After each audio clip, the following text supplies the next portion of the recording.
Camila Reyes vanished the night she perfected her most viral lash look. Delaney Shaw walked out of the salon with burning eyes and a bottle of glue that would unravel a secret empire. Nico Vega built a beauty brand with no face, no rules, and no mercy. Behind the shimmer of wet look lashes was a chemical so toxic, it could kill. This isn't just a missing person case. It's the darkest beauty scandal the industry never saw coming. Camila Reyes had always been the star at Lash House Studio. Her reputation for crafting flawless, glistening wet look lashes had made her a go-to name in Miami's upscale beauty scene. Clients flew in from out of state just to get an appointment with her. She moved with quiet confidence, never boastful, just focused. Her social media was full of videos showing her signature lash technique, each clip earning thousands of views. Her calendar was booked for months, but on the morning of February 4th, everything changed. When the receptionist arrived at Lash House at 8 a.m., she noticed Camila's car parked in its usual spot, but Camila herself was nowhere in sight. Her first client of the day waited until 8:30 before being rescheduled. Staff assumed Camila had taken the day off or had an emergency. By lunchtime, no one could reach her. Her phone rang once, then straight to voicemail. A few calls to her apartment complex revealed she hadn't been home all night. Her friends grew concerned. Camila was dependable to a fault. She never ghosted her clients, never missed a day without notice. By evening, the concern turned into panic. Her last known sighting was on security footage from the previous night. At exactly 9:12 p.m., she exited the salon wearing a denim jacket and white sneakers. She paused near the doorway and seemed to wave at someone just beyond the frame. Then she walked away, disappearing into the shadows outside. That was the last moment anyone had proof she was alive. When detectives began their inquiry, they found her workstation perfectly organized, nothing out of place. Her purse was missing, but her locker contained a sealed envelope with the words "Do not open unless necessary" scrawled in Camila's handwriting. It was turned over to police but remained sealed for the time being. Her apartment offered no clues. Lights were off, door locked, no signs of struggle. Her laptop was there, closed but still powered. The last thing opened was a draft email never sent. It had no recipient, only a subject line: "Something's wrong with the glue." Word of her disappearance spread fast. Clients and fans flooded her last Instagram post with worried comments. The post, a short reel showing glossy, shimmering lashes, suddenly felt eerie. Camila's flawless beauty routine had turned into a haunting mystery, and what once drew admiration now invited fear. Detectives turned their attention to Camila's clients, hoping one of them might remember something unusual from her final day. Her appointment book revealed a full schedule, ending with a late-night session at 8:30 p.m. That slot belonged to Delaney Shaw, a local fashion blogger known for promoting boutique beauty products. Delaney arrived at the station hesitantly but agreed to speak. She described her appointment as normal, except for one odd moment. Camila had seemed distracted, quiet, almost on edge. Midway through the lash application, Camila paused and frowned at the adhesive bottle. She had whispered something like, "This formula feels different," then shook the bottle and continued. Delaney left with her lashes intact. But by the next morning, her right eye was red and burning. She messaged Camila, who responded just once, "It might be the glue. I'll look into it."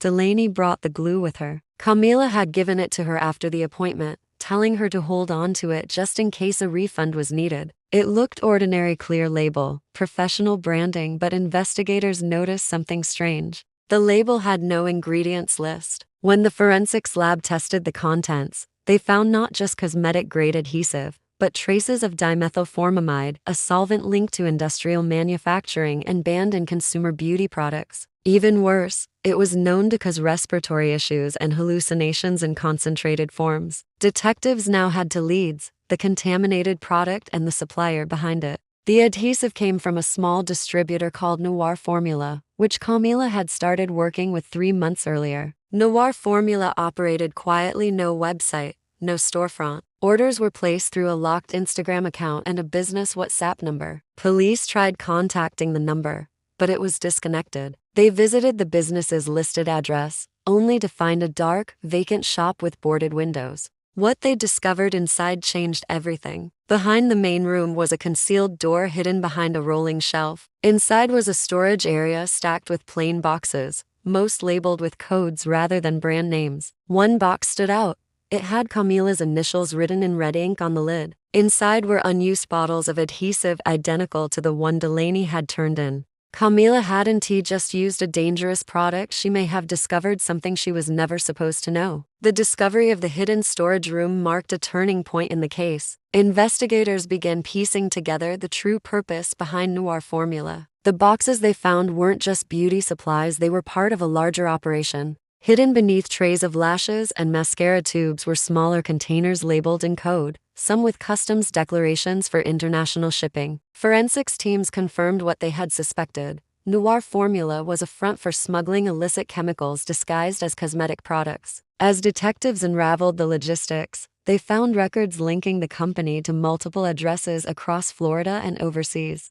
Noir formula wasn't just operating out of one location, it was part of a decentralized ring moving substances through beauty salons. The lash glue wasn't meant to be safe. It was formulated to carry microscopic traces of synthetic precursors that could be extracted later and used in drug production. Digging into financial records, authorities found that Camila had made several cash deposits into her account that couldn't be explained by her service fees. At first glance, it raised suspicions, but a closer look at her laptop revealed another story. She had been building a legal case. Screenshots of messages with Noir formula showed Camila pushing back against the product quality. She had even threatened to report them to the FDA. Her files included photos of rashes, eye burns, and chemical test results. She knew the glue was dangerous, and someone knew she knew.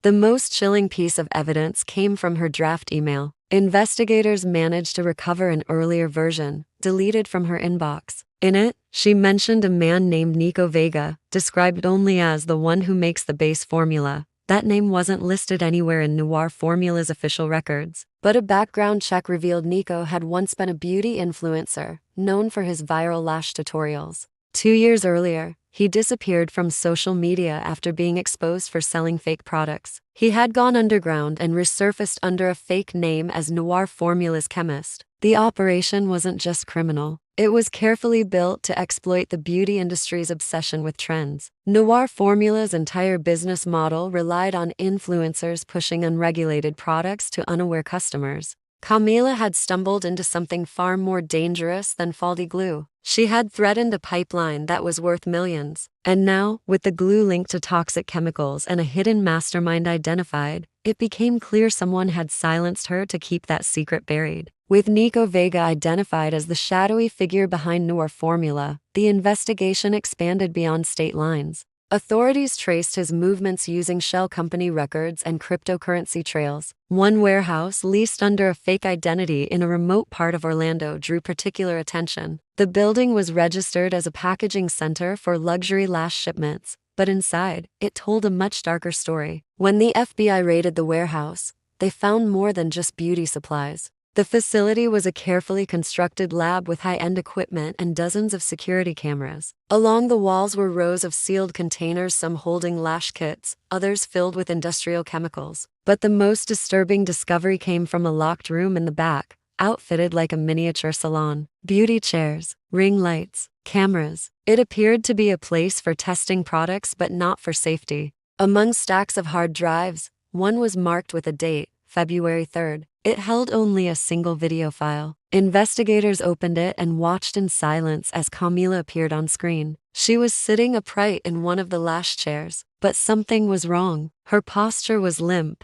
her eyes unfocused. A person, only visible from the shoulders down, applied a clear liquid to her lashes. Her head lulled as the substance ran down her cheeks. Then the video cut out. Digital forensics uncovered GPS metadata embedded in the file. The coordinates pointed to a rural cabin near the Everglades, miles from the nearest road. When authorities arrived, they found the place abandoned. Inside was a chilling setup, a fake beauty room built in the basement. On the table were unopened bottles of Noir formula glue and a camera still mounted on a tripod. There were signs someone had lived there recently. Food wrappers, fresh linens, even a burner phone with a single contact labeled V in a walk-in freezer beside the cabin. Detectives found what they feared most. Inside a duffel bag, wrapped in black plastic and duct tape, was Camila's body. Dental records confirmed the identity. The autopsy revealed she had died from acute chemical inhalation. Her airways had been burned by concentrated vapors from the experimental adhesive. She had been alive during the application and died shortly after. Her death wasn't quick or clean, it was a calculated test gone horribly wrong.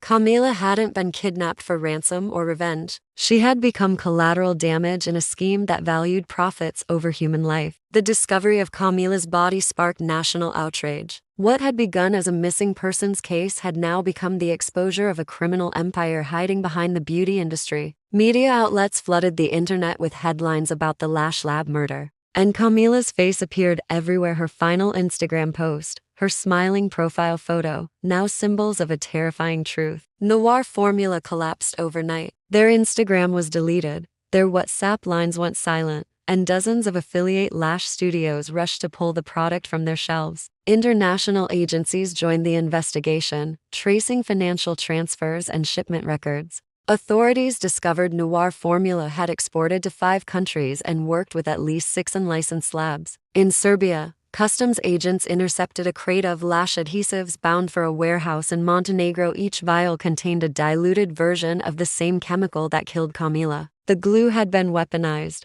repackaged, and distributed under the pretense of beauty. Nico Vega, now the prime suspect, had vanished again. Surveillance caught him boarding a private charter from Mexico to Istanbul 2 days after Camila's death was confirmed. Using forged documents and a network of aliases, he avoided detection for weeks. But a routine passport check in Serbia finally exposed him. His facial structure triggered a match in Interpol's database. When authorities swarmed the terminal, he offered no resistance. In his bag were 3 fake IDs, encrypted USB drives, and over $200,000 in cash. Extradited to the United States, Nico faced federal charges including manslaughter, illegal distribution of controlled substances, and obstruction of justice. He pleaded not guilty. His defense claimed Camila's death was an accident, a side effect of unregulated testing. But the video footage, the emails, and the sealed envelope Camila left behind painted a different picture, one of intimidation, deceit, and deliberate concealment. Public pressure led to sweeping changes in cosmetic regulation. The FDA launched an initiative to scrutinize imported lash products. Influencers who once promoted Noir formula publicly denounced the brand and pledged support to safer practices.